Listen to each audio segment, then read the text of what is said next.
The Kane Nebula looked beautiful from a distance. Clouds of purple and blue gas swirled in cosmic winds lit by dying stars. Photographers had won awards for pictures of it. Scientists studied its unique properties, and every spaceship captain in the galaxy knew better than to fly through it. Commander Jinwoo Lee stared at the readings on his screen and felt his stomach drop. "Captain, the radiation levels in there are beyond anything our shields were designed for. And the gravitational anomalies. They will tear us apart if we are not careful." Captain Park nodded. He had seen the same data. The smart move was to go around the nebula. That would add 20 hours to their journey. 20 hours that the Velans did not have. "We go through," Park said. "Plot the straightest course. Transfer all non-essential power to shields and structural integrity." "Sir, this is insane," one of the junior engineers whispered. Jinwoo turned to look at his team. "Then we will be insane together. Get to work. I want shield harmonics recalibrated for radiation absorption. Route emergency power to structural supports. And someone get me coffee. We are not sleeping until we reach the other side." The human fleet entered the Kane Nebula at full speed. Immediately, alarms started screaming. The Indomitable shook as radiation waves hit the shields. Paint burned off the hull. Metal groaned under stress. "Shields at 80%, Nari called from tactical. 75-70. Hold course," Park ordered. "All ships maintain formation." The destroyer UHSN Defiant was flying on the fleet's left flank. Its shields were older, less powerful than the Indomitables. The radiation hit harder there. In the engine room, the chief engineer watched his power readings drop into the red zone. "We cannot maintain this," he told his captain. "Shields are failing." "Then fix them," the captain replied. "Those are our people out there. We do not leave them behind." The engineer and his crew worked miracles. They rerouted power, bypassed damaged systems, and literally held circuits together with their bare hands when the tools were not enough. For 6 hours, they kept the Defiant flying. Then the ship hit a gravitational anomaly. The Defiant twisted like paper in a fire. Its hull buckled. The shields collapsed. For 3 seconds, the crew fought to save their ship. Then the reactor breached, and 200 souls vanished in a flash of light. On the Indomitable's bridge, Nari watched the Defiant disappear from her sensors. Her hands clenched into fists. "Sir, we have lost Defiant." No survivors. The bridge fell silent. Park closed his eyes for just a moment. He had served with Defiant's captain for 10 years. They had been friends. "Mark their position," he said quietly. "We will come back for them when this is over. All ships maintain course. We keep moving." Dr. Sorahan felt the ship shake and knew something terrible had happened. She was in the medical bay, preparing for what was coming. They had turned the cargo holds into emergency hospitals. Every bed was ready. Every medical team was on standby.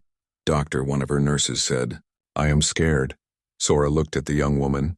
She was barely 23 years old, fresh out of medical school. This was her first mission. "Me too," Sora admitted. "But fear means we understand how serious this is. The Velans are even more scared than we are. They are counting on us. So we do our jobs and we save everyone we can, okay?" The nurse nodded and went back to work. The fleet pushed deeper into the nebula. Ships lost hull plating. Systems failed and were repaired and failed again. The crew worked until they collapsed, slept for an hour, and worked again. Through it all, they kept moving forward. 61 hours after leaving the council station, they finally emerged from the Kane Nebula. Immediately, Nari's tactical display lit up with red contacts. "Kresh picket fleet," she reported. 6 heavy cruisers, 15 destroyers. They are forming a defensive line. They knew someone might try to get through. Park studied the tactical situation. The Kresh outnumbered them. Their ships were fresh while the human fleet was damaged and exhausted. Every military textbook said to retreat. "All ships battle stations," Park ordered. "We are going through them." The battle was brutal and fast. Human ships were not as advanced as the great galactic powers, but human commanders fought with a fury that shocked their enemies. The Kresh had fought dozens of species. They had never seen anything like this. The cruiser UHSN Valiant rammed a Kresh destroyer rather than let it target the medical ship behind it. Both ships exploded. The Kresh had never seen anyone willing to sacrifice themselves like that. Nari coordinated the fleet with cold precision. She called targets, timed strikes, and predicted enemy movements. When a Kresh cruiser tried to flank them, she redirected 3 ships to intercept. "Target their engines. Do not let them get around us." The human destroyers hit the Kresh cruiser with everything they had. Missiles, railguns, and beam weapons turned the enemy ship into a floating wreck. But the Kresh did not run. They fought back hard. The destroyer UHSN Thunder took a direct hit to the bridge. 17 officers died instantly. "Thunder is gone, sir," Nari reported. Her voice was steady, but Park could see her hands shaking. "Guardian is heavily damaged. They are requesting permission to fall back." "Denied," Park said. "We all go forward or none of us do. Tell Guardian to stay in formation. We will cover them." The battle lasted 18 minutes. When it was over, 3 human ships were destroyed. 2 more were barely holding together. 1,500 people were dead or wounded. But the Kresh picket fleet was shattered and the path to Vela Prime was clear. Jinwoo came on the comm channel, his voice exhausted. "Captain, we are running on fumes. Shields are at 30%. Hull integrity is critical in 6 places. We need at least 12 hours for repairs." "We have 2 hours before we reach Vela Prime," Park replied. "Do what you can. That is impossible, I know." "Do it anyway." Jinwoo laughed, the sound half crazy with exhaustion. "Yes, sir. Impossible it is." In the medical bay, Sora was covered in blood. She had been operating for 6 hours straight, moving from one patient to the next. A young ensign with crush injuries. A pilot with radiation poisoning. An engineer who had been caught in an explosion. "Doctor, you need to rest," her assistant said. "You are going to collapse." "I will rest when everyone is stable," Sora replied. She was already moving to the next patient. "How many more?" 37 critical. 62 serious. Over 200 with minor injuries. Sora nodded. Her hands were steady as she picked up her instruments again. Somewhere below on Vela Prime, their doctors were probably doing the same thing, working until they dropped, fighting to save their people. She would not let them fight alone. The human fleet entered orbit over Vela Prime exactly 70 hours after leaving the Council Station. They were battered and bleeding. They had lost almost half their number, but they had made it. Captain Park looked at the planet below. He could see the lights of cities. Most were dark, but some still burned. The Kresh were down there, killing and destroying. The Velans were down there, dying and desperate. He activated the planetary broadcast system. His message would reach every radio, every screen, every communication device on the planet. "Vela Prime, this is Captain Yoon-Ho Park of the United Human Space Navy. We received your distress call. We are here to help. Hold on just a little longer. We are coming down." In the emergency bunker beneath the capital city, Coordinator Ellen heard the message. She had stopped believing anyone would come. The galaxy had abandoned them. They were going to die here, but the words came through clearly. Human voices, strange and alien but filled with determination. They had come. Against all odds, through impossible dangers, someone had actually come. Ellen began to cry. Around her, Velans who had given up hope started to believe again. In orbit, Park looked at his exhausted crew. They had been through hell. They had lost friends and comrades. They were facing an enemy that outnumbered them on the ground. "All Marines, prepare for deployment," he ordered. "We are going down there. We are going to save these people." That is an order. The battered human fleet began its descent into the atmosphere. Below them, 7 million Velans watched the sky and dared to hope again. The holographic display flickered to life in the center of the Galactic Council chamber. Ambassador Hana Kim watched as the image of a burning city filled the air above the assembly floor. Screams echoed through the speakers. Buildings collapsed under heavy weapons fire. In the foreground, a Velan woman clutched her child and ran toward an emergency shelter. "Please," a voice came through the static. "Anyone who can hear this. We need help. The Kresh have broken through our defenses.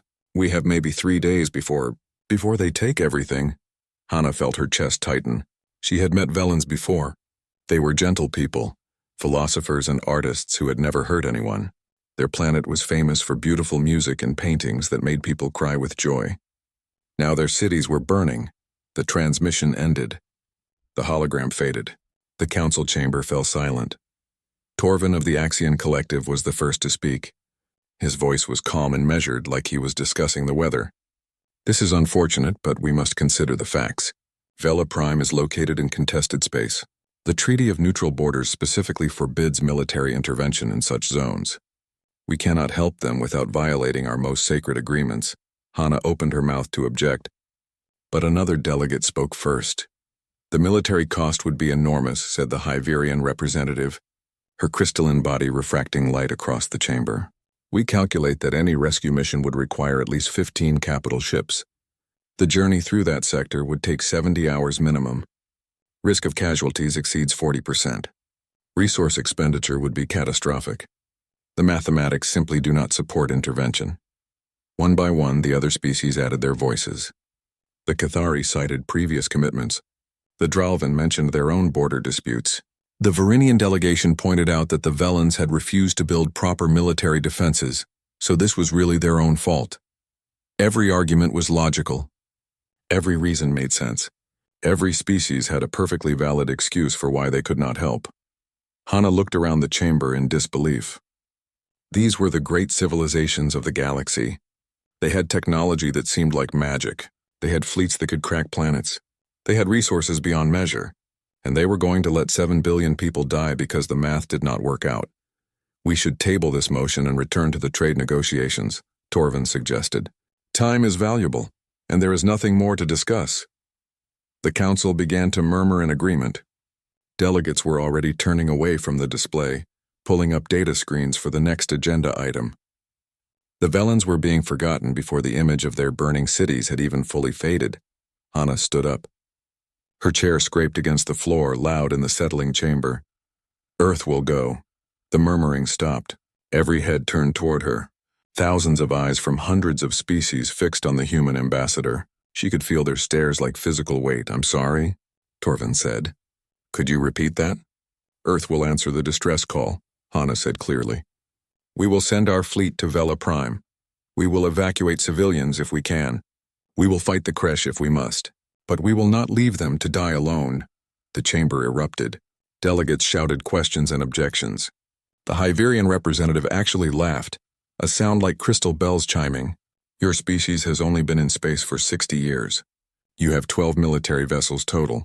You cannot possibly succeed. Then we will fail trying, Hana said. But at least we will try. Torvin leaned forward, his ancient face grave. Ambassador Kim, I say this with respect for your species. What you are proposing is suicide. It is emotional. It is irrational. It goes against every principle of calculated risk that governs civilized society. Your people will die for nothing. Hana met his gaze. You might be right. But there are 7 billion Velans down there who don't think it's nothing. And when they called for help, we heard them. So we're going. She gathered her things and walked toward the exit. Behind her, the council dissolved into chaos. Some delegates called her insane. Others predicted humanity's destruction. A few watched her go in thoughtful silence. Hana did not look back. 70 light-years away, Captain Yunho Park stood on the bridge of the UHSN Indomitable, Earth's newest and most powerful warship. The orders had just come through. He read them twice to make sure he understood. All ships, he said into the fleet communication channel. This is Captain Park. We have received a Priority 1 rescue mission. We are heading to Vela Prime to assist in the evacuation and defense of that world against Kresh invasion forces. Travel time is 70 hours through hostile space. Casualties are expected to be high. He paused, looking at the faces of his bridge crew. Lieutenant Nari Choi at Tactical, Commander Jinwoo Lee at Engineering, Dr. Sora Han monitoring from the medical bay. They all knew what these orders meant. Some of them would not be coming home. I will not lie to you, Park continued. The Galactic Council has calculated our chances of success at near zero. Every other species has refused to help. We are going alone into a battle we cannot win, to save people we have never met for no strategic gain whatsoever. He stood straighter, but that is what humans do. We help those who need it. We fight for those who cannot fight for themselves. We answer when others call for help, even when everyone else turns away. Especially when everyone else turns away. The bridge crew nodded. No one objected. No one asked for a transfer. All ships report ready, Captain, Nari said from Tactical. Fleet is standing by for departure. Park looked at the star chart. The route to Vela Prime cut through some of the most dangerous space in the galaxy. The Cain Nebula alone had destroyed more ships than most wars. And at the end of that journey, an enemy that outnumbered them 10 to 1, they were probably going to die. Helm, Park said quietly. Take us out. Maximum speed. The Velans are running out of time. The Indomitable's engines flared to life. Around it, 11 other human ships broke orbit from the Council station. They formed up into battle formation and jumped to faster-than-light speed. Not a single alien vessel joined them. In the Council chamber, delegates watched the human fleet disappear from sensors. The Hyverian representative shook her head. They will all die. Such a waste. But Torvin continued staring at the empty space where the human ships had been. He had lived for 3,000 years. He had seen countless civilizations rise and fall. He had watched species evolve and adapt and change. He had never seen anything like humanity. Perhaps, he said softly, or perhaps we have all miscalculated something important. On Vela Prime, in an emergency bunker deep beneath the capital city, Coordinator Ellen watched the sky through security cameras.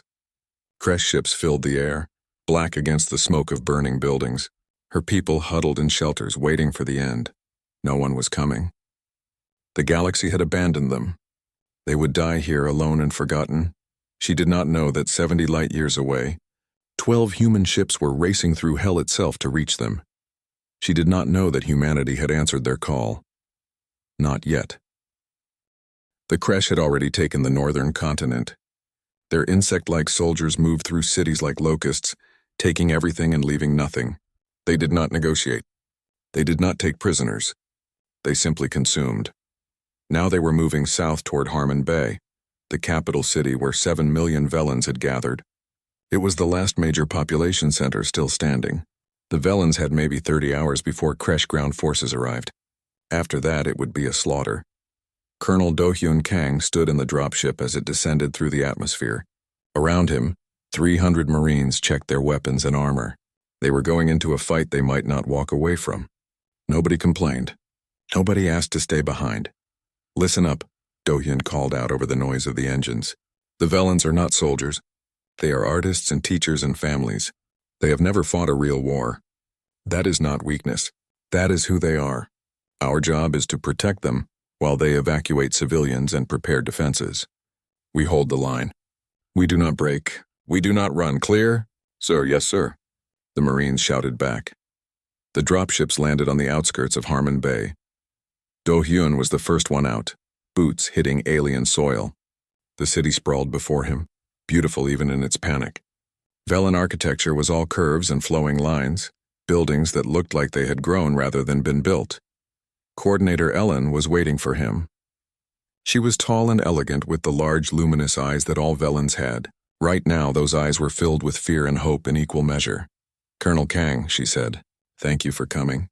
I am sorry we cannot offer you much help. My people are not warriors. We do not know how to fight like you do. Do-Hyun shook his head. Ma'am, you do not need to fight like us. You need to be exactly who you are. Help us evacuate your civilians. Coordinate food and shelter. Take care of the wounded. That takes more courage than carrying a gun. You let us handle the fighting. Ellen's eyes brightened with tears. We will do everything we can. That is all anyone can ask, Do-Hyun replied. The Marines spread out across the defensive perimeter. They dug in at key positions, set up automated turrets, and laid minefields. The Velans watched them work with amazement. These humans moved with efficiency and purpose, turning the city into a fortress in hours. In the city center, Velan civilians were being organized into evacuation groups. Children, elderly, and injured went first. The shelters could hold maybe 3 million people. That left 4 million exposed. Every human soldier knew the math. They could not save everyone, but they would die trying. Lieutenant Nari Choi coordinated orbital support from the Indomitable. She had sensor data covering the entire continent. She could see the Kresh forces advancing. Thousands of them, maybe tens of thousands. Her screens showed the human defensive positions. 300 Marines and whatever makeshift militia the Velans could assemble. This is insane, her tactical officer whispered. We cannot hold against those numbers. We do not have to hold forever, Nari replied calmly. We just have to hold long enough. Now get me targeting solutions for those Kresh artillery positions. When our people call for fire support, I do not want to make them wait. The Kresh attacked at dawn the next day. They came in waves, their insect-like bodies scuttling across the ground with terrifying speed. They made clicking sounds as they moved, a noise that sent chills down every spine. The Marines opened fire. Railguns tore through Kresh armor. Grenades exploded in their formations. Automated turrets cut down entire squads. For the first hour, The defensive line held perfectly. Then the Kresh brought up their heavy weapons.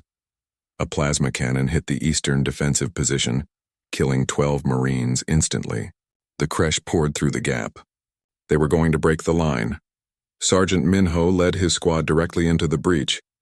They were outnumbered 5-1. They did not care. They charged into close combat, using blades when their guns ran empty, using their fists when the blades broke. They fought like demons. When reinforcements arrived 10 minutes later, they found Minho and 4 of his Marines still standing. 7 lay dead around them. 50 Kresh bodies littered the ground. "Sergeant, are you all right?" the reinforcement captain asked. Minho wiped blood from his face. He was not sure if it was his or the enemy's. "The line held, sir. They did not get through." "Good man. Can you hold it?" "Yes, sir. We can hold it." The battle raged for 8 hours. The Kresh threw wave after wave against the human positions. They were used to easy victories, species that calculated costs and retreated when the odds turned bad. They had never fought anyone like humans before. At the western gate, a Kresh assault force hit a position held by only 6 Marines. The Marines called for extraction. Command said it would take 20 minutes for reinforcements to arrive. "We do not have 20 minutes," the squad leader said. Then he looked at his team. "But we have 20 minutes worth of ammunition. Let us make it count." Those 6 Marines held that position for 23 minutes. When reinforcements finally arrived, they found 5 Marines dead and 1 critically wounded. They also found the entrance blocked with 47 Kresh bodies. The Kresh had not gotten through. In the medical camps behind the lines, Dr. Sorahan worked in controlled chaos. Her teams treated human and Velen casualties side by side. There was no distinction. A wound was a wound. A life was a life. A Velen doctor named Theron worked next to her. He had been a pediatrician before the invasion. Now he was doing battlefield surgery, his hands shaking as he tried to stop bleeding. "I do not know if I can do this," Theron admitted. "I am not trained for this kind of medicine." Sora looked up from her patient. "None of us are trained enough. We just do the best we can. You see that human over there?" She pointed to a young Marine being treated by a Velen nurse. "Your people are saving our people. We save your people. We all save each other. That is how this works." Theron nodded and went back to work with steadier hands. As the second day of fighting began, supplies started to run low. Medical supplies especially. The human ships had brought as much as they could carry, but it was not enough for casualties on this scale. Sora made a decision. Test human blood compatibility with Velen physiology. If it works as a temporary transfusion, we use it. The tests came back positive. Human blood could keep Velen patients stable for a few hours until proper treatment was available. Immediately, every off-duty human in the camp lined up to donate. A wounded Velen soldier woke up to find a human medic checking his IV. "What happened?" the Velen asked weakly. "You were bleeding out," the medic explained. "We gave you human blood. You are going to be okay." "You gave me your blood? But I am not even your species," the medic shrugged. "Blood is blood, friend. We are all just trying to stay alive out here."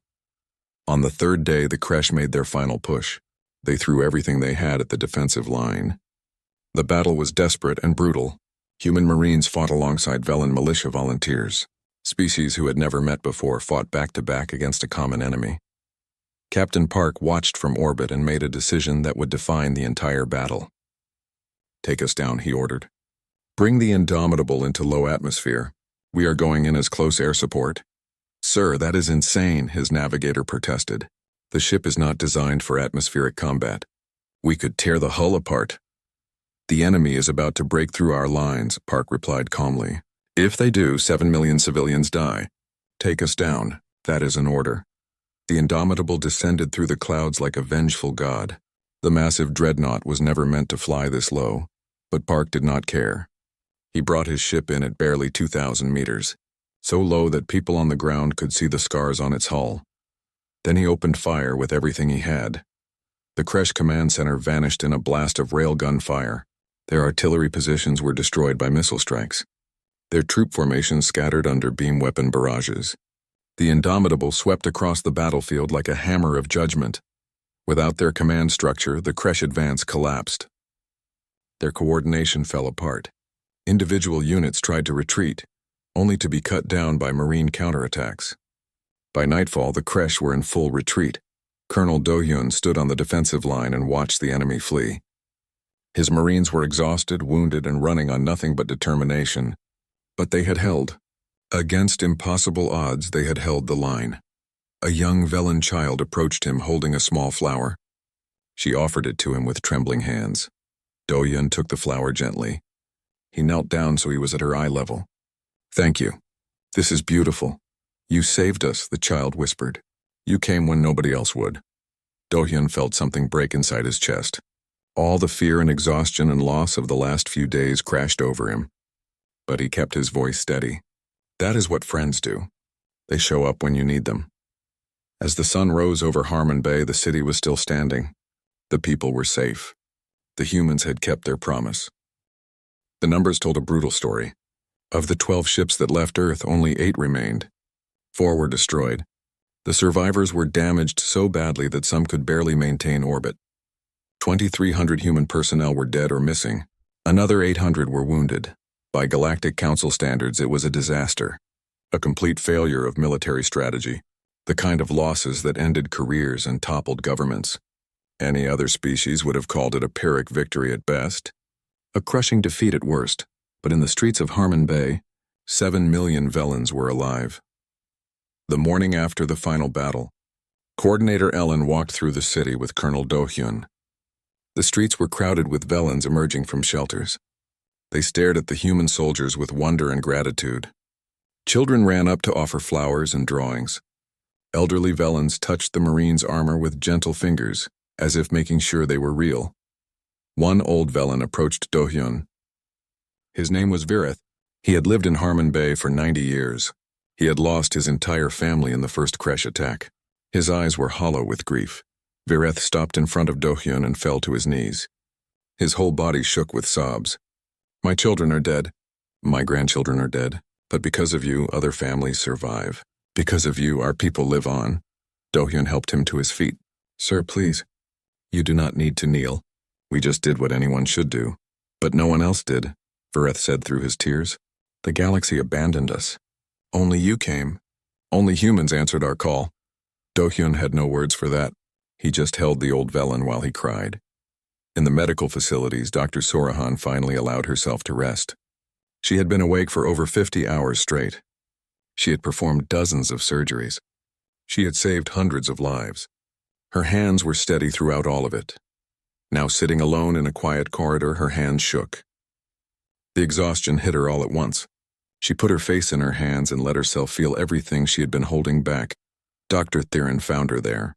He sat down beside her without saying anything. They sat in silence for a long time. "I could not save them all," Sora finally said. "There were patients I could not reach in time. Injuries I did not know how to treat. I tried so hard, but it was not enough." "You saved my daughter," Theron said quietly. "She was in the western shelter when it was hit. She was bleeding out. Your medics got to her in time. They gave her human blood to keep her stable. You saved her life." Sora looked at him. "I am glad, truly. You saved thousands of us," Theron continued. "Not just with medicine. You showed us what it means to care for strangers like they are family. My people will never forget that." Coordinator Ellen prepared a message to broadcast to the entire galaxy. The Galactic Council needed to know what had happened here. They needed to understand what they had failed to do. She stood in front of the cameras with the ruins of Harmon Bay visible behind her. Human Marines stood guard in the background. Velen children played near damaged buildings, alive because someone had chosen to fight for them. "Members of the Galactic Council," Ellen began. "When our world was attacked, we sent a distress call. We asked for help from any species that could hear us. You all heard. Every one of you. And you all calculated why you could not help. Your reasons were logical. Your excuses were reasonable. Your mathematics were sound." She paused, emotion thick in her voice. "But while you debated and calculated, humans acted. They did not ask about strategic value. They did not run cost-benefit analyses. They heard people crying for help and they came. They flew through space that should have killed them. They fought an enemy that outnumbered them. They bled for us. They died for us." The camera panned to show human graves. Rows and rows of them. Over 2,000 markers, each one representing a human who would never go home. "These people were not Velen," Ellen continued. They had no obligation to us. We offered them nothing. We could give them nothing in return. But they came anyway, because to humans the only calculation that matters is whether they can help. And if they can help, they do. No matter the cost. In the Galactic Council chamber, the delegates watched in silence. Ambassador Hana Kim sat in the Earth delegation area. She did not look at the other ambassadors. She just watched the footage of Velans walking freely through their saved city. When the broadcast ended, the chamber remained quiet for a long moment. Finally, Torvin of the Axion Collective spoke. We could have saved them. All of us sitting here. We had the power. We had the resources. We chose not to use them. The mathematics indicated unacceptable risk, the Hyverian delegate protested, but her voice lacked conviction. The mathematics were correct, Torvin agreed, but perhaps mathematics is not enough. Perhaps there are things more important than acceptable risk ratios. He turned to look at Hana. Your species has taught us something uncomfortable today, Ambassador. You have shown us that being civilized is not about being logical or efficient. It is about who you are willing to fight for. Hana met his gaze. My people are not special. We are not braver or stronger than you. We just believe that every life has value, even if that life is alien to us, even if saving it costs us everything. The council dissolved into heated debate. Some delegates defended their decision not to intervene. Others began questioning the principles that had governed galactic civilization for millennia. The argument would continue for months, but Hana did not care about the debate anymore. She had already sent new orders to Captain Park. The fleet would stay at Vela Prime as long as needed. They would help rebuild defenses. They would train Velan forces. They would make sure this never happened again. On Vela Prime, Captain Park walked through the temporary military base the humans had established. His crew was exhausted. His ships were damaged. By every standard of military success, this mission had been too costly. But Velan children played in the streets. Families reunited. Life continued. A young Velan named Koresh approached him. She was only 16 years old. She had fought in the militia during the final battle, carrying messages between positions while plasma fire screamed overhead. Captain Park, she said shyly, I want to join the defense force. I want to learn how to protect my people the way you protected us. Will you teach me? Park looked at this young Velan who should be studying and playing, not thinking about war. But her eyes were determined. She had seen what happened when no one was ready to fight. Yes, he said, we will teach you, not just how to fight, but why we fight. We fight to protect those who cannot protect themselves. We fight so that others can live in peace. We fight because it is right. Koresh nodded seriously. I understand. Thank you. As she walked away, Park felt the weight of what they had done here. Humans had changed something fundamental in the galaxy. They had proven that not every decision needed to be based on profit and loss. Sometimes the right thing to do was simply the right thing to do. Dr. Sora Han stood on a hill overlooking Harmon Bay. The city was beginning to recover. Lights were coming back on. People were returning to their homes. It would take years to fully rebuild, but they would rebuild. They had survived. Beside her, Dr. Theron held his daughter's hand. The little girl was still weak from her injuries, but she was alive. Dr. Han, Theron said, my people have a saying. The greatest gift is not what you give, but what you are willing to sacrifice. Your people gave us the greatest gift possible. You sacrificed everything to save strangers. Sora smiled tiredly. We just did what needed to be done. Anyone would have done the same. But they did not, Theron replied. Only humans did. Only you. In orbit, the damaged human fleet prepared for the long journey home. They had lost 4 ships and thousands of people. The survivors were wounded and traumatized. It would take months to repair the damage to the fleet, and some scars would never fully heal. But as they prepared to depart, something unexpected happened. 3 newly constructed Velan defense ships requested permission to join the formation. They were small vessels hastily built, but they flew the Velan flag proudly. This is Velan Defense Ship Unity, came the transmission, requesting permission to escort the human fleet. You came when we called. We will stand with you now. Captain Park felt his throat tighten. Permission granted, Unity. Welcome to the formation. As the combined fleet broke orbit, every Velan on the planet watched. They broadcast messages of thanks. They promised to remember. They swore that humanity's sacrifice would never be forgotten. And on distant worlds, other species watched and wondered if maybe, just maybe, they had been wrong about what it meant to be civilized. 3 weeks after the Battle of Vela Prime, the Galactic Council convened an emergency session. The topic was unprecedented. They called it the human anomaly. Ambassador Hana Kim stood in the center of the council chamber. Around her, delegates from hundreds of species watched with expressions ranging from curiosity to concern to outright fear. What humanity had done defied every principle that governed galactic civilization. The Hyverian delegate, her crystalline form refracting light across the floor, presented her analysis. The humans suffered 41% casualties. They expended resources equivalent to 3 years of their total military budget. They gained no territory, no resources, and no strategic advantage. By every measurable standard, their intervention was a failure. She pulled up holographic charts showing economic impact, resource depletion, and military losses. Every graph pointed to the same conclusion. Humanity's decision had been irrational. Furthermore, the Hyverian continued, their actions set a dangerous precedent. If every species begins intervening in conflicts without regard for cost, the entire galactic economy will collapse into chaos.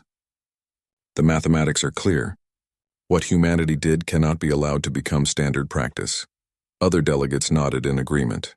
The Cathari representative argued that emotional decision-making was primitive behavior, that humanity needed to evolve past. The Dralvan delegate suggested that Earth needed psychological evaluation before being trusted with further military operations. One by one, species stood to explain why humanity's actions were problematic. Too costly, too risky, too emotional. They used logic and data and careful reasoning to prove that saving the Velans had been a mistake. Hana listened to it all. She waited until they had finished their presentations and calculations. Then she spoke. "You are right," she said simply. "Everything you said is correct. It cost us too much. The risks were too high. The mathematics did not work out. We lost ships, people, and resources that we cannot easily replace." The chamber quieted. They had expected her to argue, to defend humanity's actions with emotional appeals. Her agreement confused them. "But here is what your calculations miss," Hana continued. 7 billion Velans are alive. That is not a number on a chart. Those are 7 billion individuals who wake up every morning, who love their families, who create art and music and beauty. They exist because we chose to help them. How do you calculate the value of that? We calculate it based on strategic importance and resource allocation. The Hyverian replied. That is how civilized societies function. No, Hana said firmly. That is how afraid societies function. You have all become so focused on protecting what you have that you have forgotten why you have it. Civilization is not about hoarding resources and calculating acceptable losses. It is about taking care of each other. Even when it is hard, especially when it is hard. She looked around the chamber. Every species here had the power to save the Velans. You chose not to because the math did not work. We chose to save them because people needed help. You call that primitive. We call it being human. The chamber erupted in debate. Some delegates called humanity dangerous and unstable. Others worried that human idealism would destabilize centuries of careful diplomatic balance. A few sat in thoughtful silence, turning over Hana's words in their minds. But the debate became irrelevant 2 months later when the Kresh swarm attacked again. This time they hit Thelis 7, a Hyverian colony on the outer rim. 20 million Hyverians lived there. It was far from Hyverian military strongholds.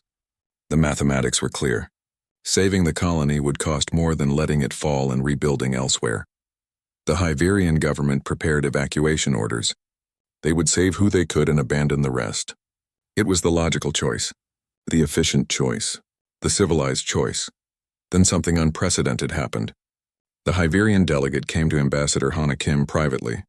The proud crystalline being, who had spent months arguing that humanity's methods were wrong, stood before the human ambassador, with her pride set aside. We need help, she said quietly. The Kresh are attacking Thelis 7. By our calculations, we cannot save the colony, but your people saved the Velans when we said it was impossible. Will you help us? Hana did not hesitate. Yes, we will help. Captain Yoon-Ho Park received his orders while the Indomitable was still in repair dock. The ship was only 70% operational. Half his crew were replacements who had never seen combat. His chief engineer told him the ship was not ready for another mission. Park looked at the request from the Hyverians. 20 million people needed help. The galaxy was watching to see what humanity would do. "Get the ship ready," he ordered. "We launch in 12 hours. Sir, that is impossible. I know. Do it anyway." 12 hours later, the Indomitable broke orbit. It was not alone. 7 other human ships formed up around it, including 2 that were barely spaceworthy. They set course for Thelos 7, but this time something different happened. 3 Velen defense ships joined the formation. "This is Velen Defense Ship Unity," came the familiar transmission. "You stood with us. We stand with you now. Lieutenant Nari Choi, now promoted to commander. Watch the Velen ships take position in the fleet." "Sir, the Velens should not be here." "This is not their fight." "That is what the galaxy said about us when we went to save them," Park replied. "But we went anyway. Now they are returning the favor." That is what friends do. The combined human Velen fleet reached Thelos 7 after a hard journey. The Kresh were already attacking the colony. But unlike Vela Prime, this time the defenders were ready. They had studied human tactics. They had learned human determination. They had seen that sometimes the math does not matter as much as the will to fight. The battle was brutal, but shorter than Vela Prime. The human ships fought with their characteristic ferocity. The Velen ships fought with newfound courage. And the Hyverian defenders, seeing that they were not alone, fought harder than they had ever fought before. When the Kresh retreated, the colony stood. 20 million Hyverians were saved. In the aftermath, the Hyverian colonial governor approached Colonel Do-hyun Kang. The governor was an ancient being who had lived for thousands of years and had never needed help from anyone. "We calculated that saving this colony was impossible," the governor said. "We were prepared to let it fall. But you came anyway. You fought for our people the same way you fought for the Velens." "Why?" "Because you asked for help," Do-hyun replied simply. "Because people needed saving. Because it was the right thing to do. We have spent millennia perfecting our civilization through logic and efficiency," the governor said quietly. "But we forgot something important. We forgot what it means to care. Your species remembered. You have taught us something we lost long ago." The news of Thelos 7 spread across the galaxy faster than light. Humanity had done it again. Against all logic, against all reasonable calculation, they had saved millions of lives. And this time the Velens had fought beside them. The Galactic Council convened again. But this time the tone was different. The debate was not about whether humanity was right or wrong. It was about what their example meant for everyone else. Torvin of the Axion Collective stood before the assembly. "I have lived for 3,000 years. I have seen civilizations rise and fall. I have watched species evolve in countless ways. But I have never seen anything like humanity. They do not calculate whether helping is profitable. They do not measure whether saving lives is efficient. They simply help because they can." He paused, his ancient eyes scanning the chamber. "Perhaps we have all miscalculated something fundamental. We built our civilization on logic and efficiency. We measured everything in costs and benefits. But humans have shown us that some things cannot be measured. Courage, compassion, the simple willingness to help those in need. Maybe those are the true measures of civilization." The debate continued for months, but slowly, gradually, the galaxy began to change. Other species started questioning the mathematics that had governed them for so long. The Cathari sent aid to a struggling colony they would have previously abandoned. The Dralvin offered military support to a species under threat. It started small, but it grew. Ambassador Hana Kim stood before the council 6 months after Thelos 7. She was presenting a new proposal. The Mutual Defense Committee, a coalition of species committed to answering distress calls regardless of the cost. A promise that no cry for help would go unanswered. She expected resistance. She expected the council to reject it as too idealistic, too costly, too human. Instead, every delegate stood and voted yes. Unanimously. The galaxy had learned humanity's lesson. Not through charts or calculations or logical arguments. They learned it by watching humans fight and bleed and die for strangers.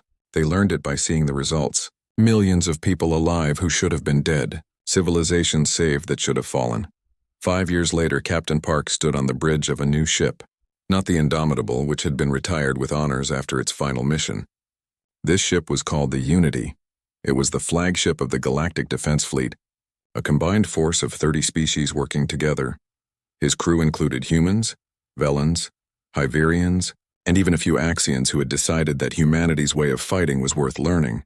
Commander Nari Choi coordinated communications with